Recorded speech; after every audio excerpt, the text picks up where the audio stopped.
শিক্ষার্থী বন্ধুরা, আজকের ভিডিওটি জাতীয় বিশ্ববিদ্যালয়ের অনার্স প্রথম বর্ষের প্রশ্ন নিয়ে। প্রশ্নের সাল 2022, বিষয় স্বাধীন বাংলাদেশের অভ্যুদয়ের ইতিহাস, সময় 4 ঘন্টা, পূর্ণমান 80। ক বিভাগ থেকে উত্তর দিতে হবে যে কোনো 10টি। প্রশ্নগুলো দেখে নাও।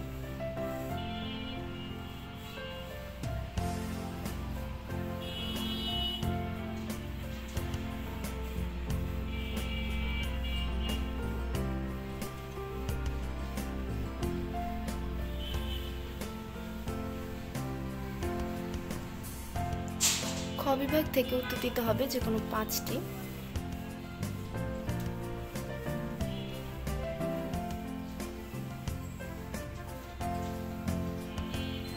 গ বিভাগ থেকে উত্তর দিতে হবে যে কোনো 5টি।